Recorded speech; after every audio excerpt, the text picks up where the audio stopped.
আসসালামু আলাইকুম বন্ধুরা, কেমন আছেন? আশা করি ভালো আছেন। আমাদের 217 নম্বর প্রজেক্টের তৃতীয় তলার ঢালাইয়ের কাজ চলিতেছে। ইনশাআল্লাহ প্রচণ্ড রোদ ছাদের উপরে, আমরা তারপরও ছাদ ঢালাইয়ের কাজ চালিয়ে যাচ্ছি।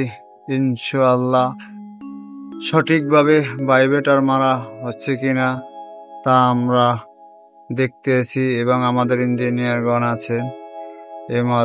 আমাদের কোম্পানির নিজস্ব ক্রেন দিয়ে ঢালাইয়ের কাজ চালিয়ে যাচ্ছি।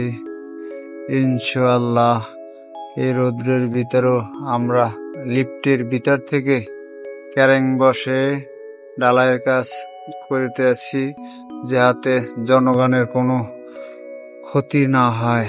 তাই আমরা লিফটের ভিতর থেকে ক্রেন মেশিন বসাইছি। ইনশাআল্লাহ আমরা এই যে দেখেন ছাদের নিচে পলিথিন দিছি, যাতে শীতের কোনো জং না লাগে ঢালাইয়ের গায়ে। তাই ছাদে আমরা পলিথিন বিছিয়ে দিছি, যাতে কোনো সমস্যা না হয়। অনেক সময় দেখা গেছে শীতে জং লেগে থাকে। তাই আমরা এই যে সিঁড়ি থেকে নেমে যাচ্ছি, সিঁড়ির ধাপ 5 ইঞ্চি করে সিঁড়ির ধাপ।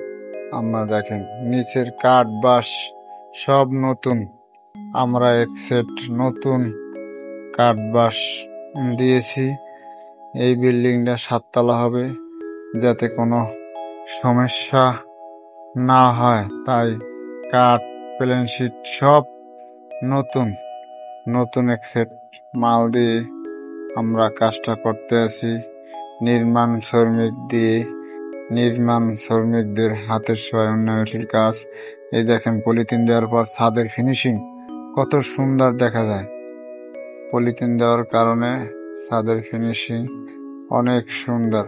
ছাদে কোনো জং নাই, জংকার নাই, কোনো কিছু নাই, একবারে পরিষ্কার। এই সিলিং এর প্লাস্টার অনেক দিন যাবে। ছাদে পরিষ্কার ছাদ, কত সুন্দর ছাদ পরিষ্কার দেখা যায়, যাতে কোনো সমস্যা না হয়। তাই আমরা ছাদে পলিথিন দিয়ে দিছি। ইনশাআল্লাহ সব কিছু ঠিকঠাক আছে। আমাদের চারিদিকে টিনের বেষ্টনী দেওয়া আছে। আমরা চারিদিকে টিনের বেষ্টনী দিয়ে কাজটা করতে আছি।